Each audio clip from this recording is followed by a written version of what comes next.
Film की शुरुआत धरती के भविष्य की एक उदास तस्वीर से होती है। यह वह समय है जब मानवता जीवित रहने के लिए संघर्ष कर रही है। पर्यावरणीय क्षरण ने ग्रह को तबाह कर दिया है, जिससे लगातार धूल भरी आंधियां और फसलों की विफलता हो रही है।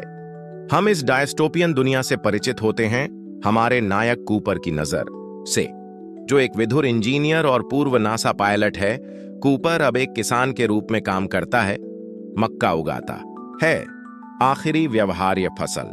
यह सेटिंग हताशा और पृथ्वी से परे एक समाधान की गंभीर आवश्यकता को रेखांकित करती है।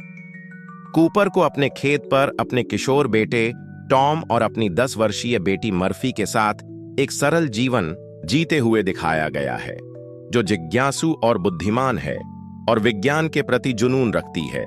पारिवारिक गतिकी का पता लगाया जाता है, जो कूपर और मर्फी के बीच के मजबूत बंधन पर जोर देता है। कठोर परिस्थितियों के बावजूद उनका घरेलू जीवन प्यार और देखभाल से भरा है, जो बाहरी दुनिया के साथ एक तीखा विरोधाभास स्थापित करता है। यह परिचय न केवल पात्रों की पृष्ठभूमि स्थापित करता है, बल्कि उनकी प्रेरणाओं को भी स्थापित करता है, जो खुलने वाली कथा के लिए महत्वपूर्ण हैं। मर्फी का मानना है कि उसके कमरे में एक भूत है, जो धूल में रहस्यमय पैटर्न के माध्यम से उससे संवाद करने की कोशिश कर रहा है। संशयपूर्ण लेकिन सहायक कूपर अंततः पता लगाता है कि ये पैटर्न यादृच्छिक नहीं है, वे गुरुत्वाकर्षण विसंगतियां हैं। यह खुलासा महत्वपूर्ण है क्योंकि यह कूपर के दृष्टिकोण को बदल देता है, जो खुद को सिर्फ एक किसान के रूप में देखने से लेकर एक वैज्ञानिक और इंजीनियर के रूप में अपनी जड़ों को याद करता है।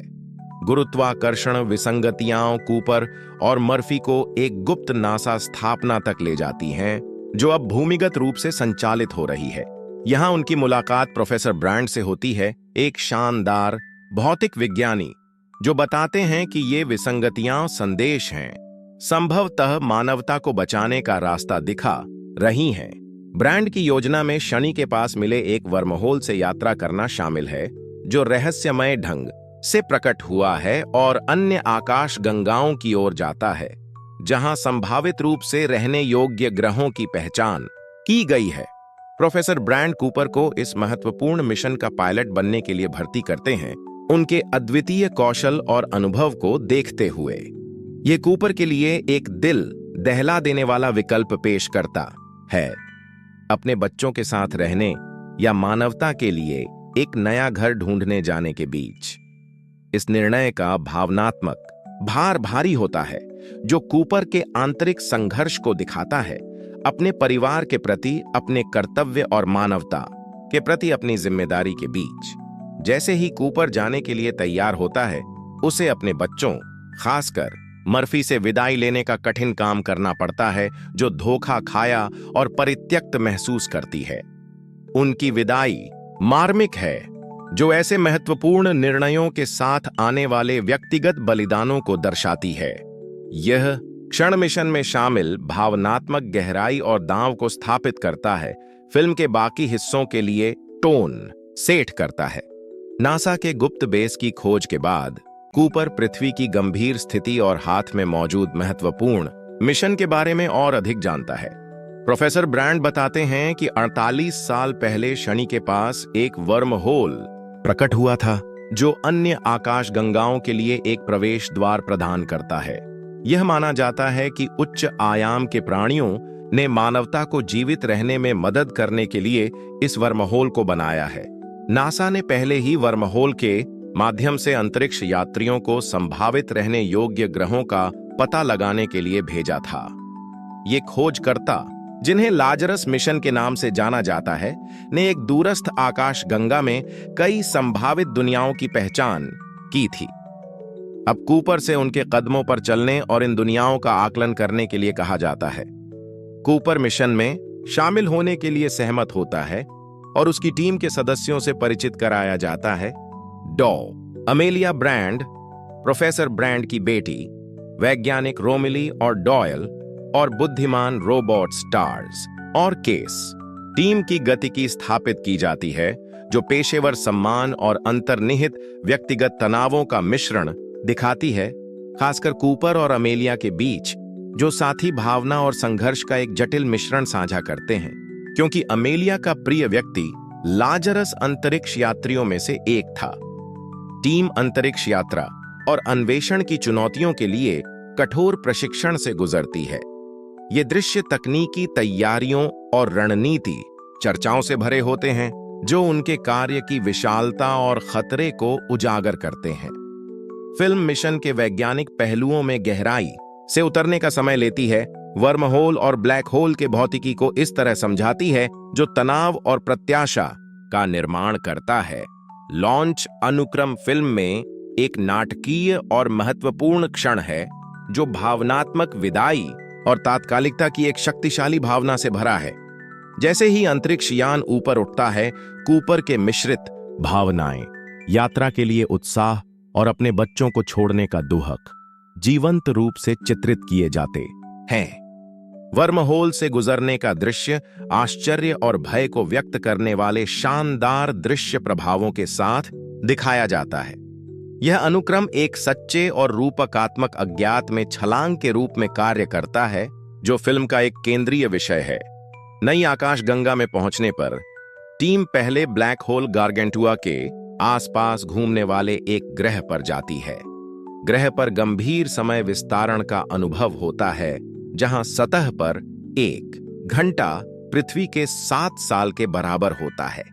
यह मिशन में तनाव और तात्कालिकता का एक महत्वपूर्ण तत्व पेश करता है, क्योंकि ग्रह पर हर पल पृथ्वी पर बीत रहे समय को बहुत प्रभावित करता है।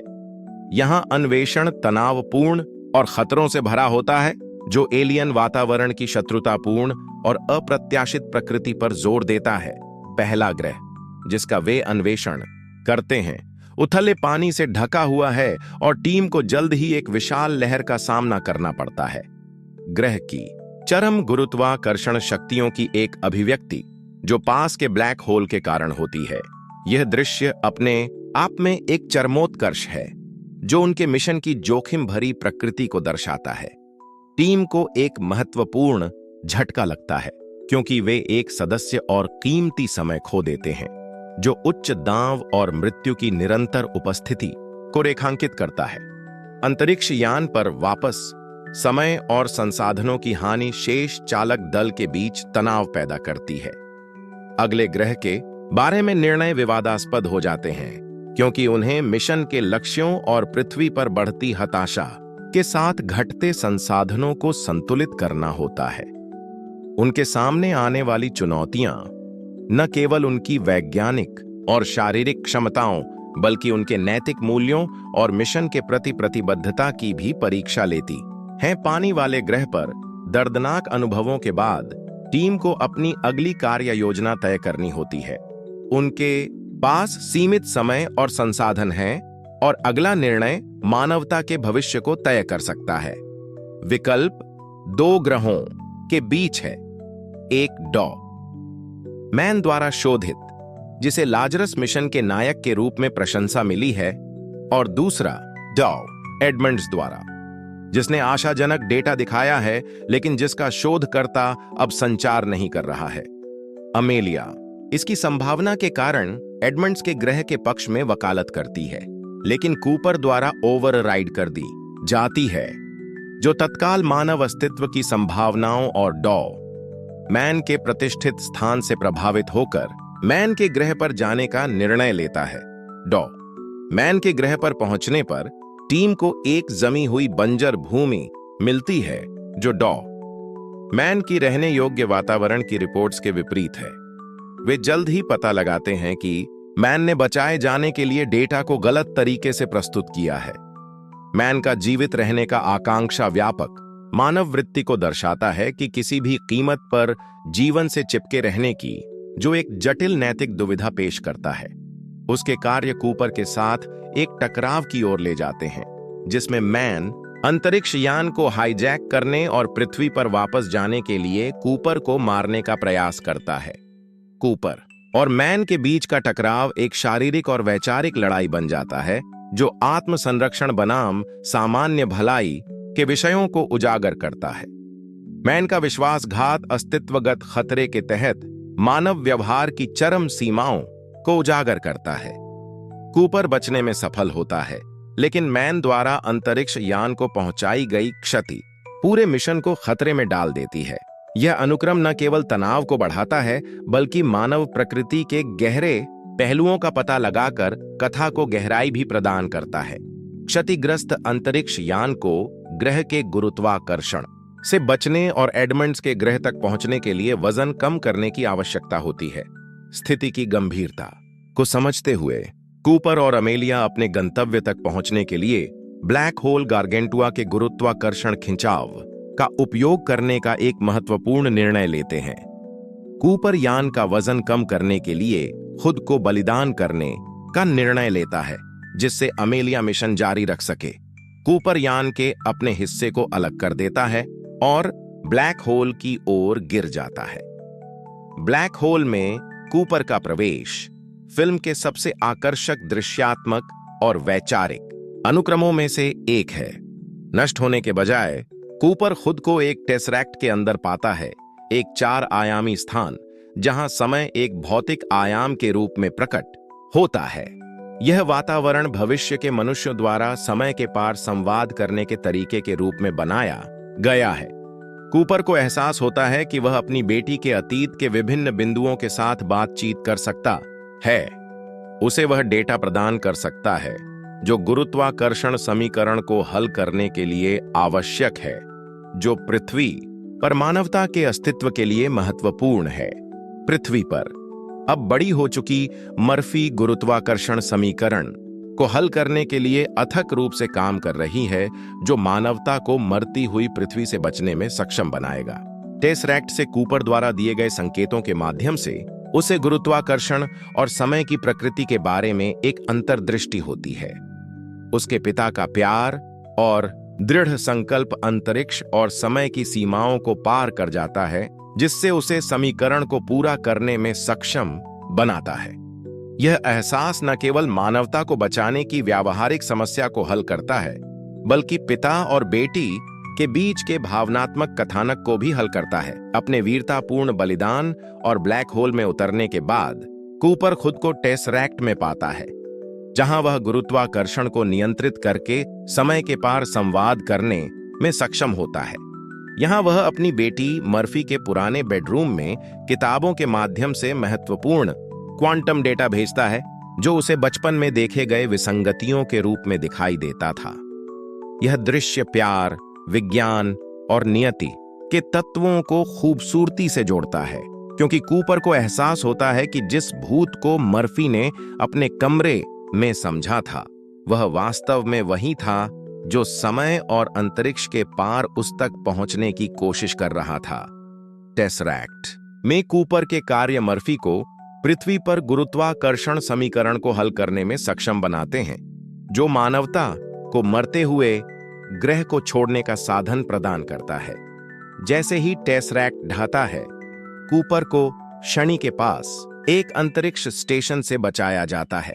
वह खुद को एक ऐसे भविष्य में पाता है जहां मनुष्य बड़े अंतरिक्ष आवासों में रहने में सक्षम हो चुके हैं, जिन्होंने मर्फी के समीकरणों का उपयोग करके खुद को बचा लिया है। एक बूढ़ी मर्फी, जिसे अब मानवता को बचाने वाली वैज्ञानिक के रूप में मनाया जाता है, कूपर से फिर से मिलती है। उनके पुनर्मिलन की खुशी के बावजूद मर्फी कूपर को जाने के लिए प्रोत्साहित करती है, यह बताते हुए कि उन्होंने दोनों ने अपना हिस्सा निभा लिया है और अब उसके लिए अमेलिया को ढूंढने का समय है, जो नई मानव कॉलोनी स्थापित कर रही है। यह क्षण समापन, नवीनीकरण और अन्वेषण के अंतहीन प्रयास के विषयों को रेखांकित करता है। फिल्म का अंत कूपर द्वारा अमेलिया को ढूंढने के लिए एक अंतरिक्ष यान चुराने के साथ होता है, जो एडमंड्स ग्रह पर अकेली नई मानव कॉलोनी स्थापित कर रही है। जाने का उसका निर्णय फिल्म के केंद्रीय विषय, अन्वेषण और मानव की भविष्य को ढूंढने और सुरक्षित करने की प्रेरणा से जुड़ता है। यह कूपर के लिए एक व्यक्तिगत मुक्ति के रूप में भी कार्य करता है, अमेलिया से किए गए वादे को पूरा करता है और एक अन्वेषक और अग्रणी के रूप में अपनी यात्रा को जारी रखता है। इंटरस्टेलर का अंत न केवल तात्कालिक कथानकों को हल करता है, बल्कि मानव अस्तित्व, आयामों के पार प्यार की शक्ति और ज्ञान की खोज के व्यापक विषयों पर भी विचार करता है। यह दर्शकों को प्रस्तुत जटिल विचारों को पचाने और पात्रों के समाधानों के साथ भावनात्मक रूप से जुड़ने के लिए एक सांस लेने का स्थान प्रदान करता है। जैसे ही कूपर शनि की परिक्रमा कर रहे एक अंतरिक्ष स्टेशन पर जागता है, वह खुद को एक भविष्यवादी समाज में पाता है जिसने पृथ्वी के मरते हुए वातावरण से बच निकाला है। यह समाज अंतरिक्ष आवासों में पनप रहा है, जो विशाल बेलनाकार स्टेशन है, जो घूर्णन के माध्यम से पृथ्वी के गुरुत्वाकर्षण का अनुकरण करते हैं। यह सेटिंग न केवल मानवता के अनुकूलन और सरलता को प्रदर्शित करती है, बल्कि मर्फी के काम की सफलता का भी प्रमाण है, जिसने मनुष्यों को नए रहने की स्थितियों के अनुकूल होने और जीवित रहने में सक्षम बनाया है। एक बूढ़ी मर्फी अब एक सम्मानित वैज्ञानिक और नायिका है, जिसने अपने पिता के डेटा का उपयोग करके गुरुत्वाकर्षण समीकरण को हल किया था। अंतरिक्ष स्टेशन का नाम उसके नाम पर रखा गया है और उसकी उपलब्धियों को सभी द्वारा मनाया जाता है। यह समाधान न केवल मानवता को बचाने में मर्फी की महत्वपूर्ण भूमिका को उजागर करता है, बल्कि उसके और उसके पिता के बीच के रिश्ते के भावनात्मक कथानक को भी पूरा करता है। सालों की अलगाव के बावजूद अंतरिक्ष और समय के पार उनका बंधन इस नए भविष्य को प्राप्त करने में सहायक था। कूपर और मर्फी का पुनर्मिलन मार्मिक है, फिर भी कड़वा मीठा है। मर्फी अब अपने परिवार से घिरी मृत्युशैया पर कूपर को बताती है कि उसे अब उसकी चिंता करने की आवश्यकता नहीं है और उसे अपने रास्ते पर चलना चाहिए। यह क्षण मार्मिक है क्योंकि यह उनकी साझा यात्रा के पूरा होने का संकेत देता है। मर्फी के बूढ़े होने और अंतरिक्ष यात्रा के समय विस्तारण प्रभावों के कारण कूपर के उसी उम्र में रहने के साथ मर्फी के प्रोत्साहन के साथ कूपर अंतरिक्ष स्टेशन को छोड़ने और अमेलिया ब्रांड को ढूंढने का निर्णय लेता है, जो एडमंड्स ग्रह पर एक नई मानव कॉलोनी शुरू कर रही है। फिल्म का अंत कूपर द्वारा अमेलिया के साथ फिर से मिलने के लिए एक अंतरिक्ष यान उड़ाने के साथ होता है। यह समापन खुला है, फिर भी आशावादी है, जो मानव अन्वेषण की निरंतर प्रकृति और अज्ञात में निहित अनंत संभावनाओं पर जोर देता है। इंटरस्टेलर का समाधान स्थायी मानव भावना और ज्ञान और अस्तित्व के लिए अन्वेषण और अनुकूलन की प्रेरणा पर प्रतिबिंबित करता है। यह इस विचार को मजबूत करता है कि प्यार, जो पूरी फिल्म में एक प्रमुख विषय रहा है, समय और अंतरिक्ष की सभी सीमाओं को पार कर जाता है और हमें सबसे अंधेरे समय के माध्यम से मार्गदर्शन कर सकता है।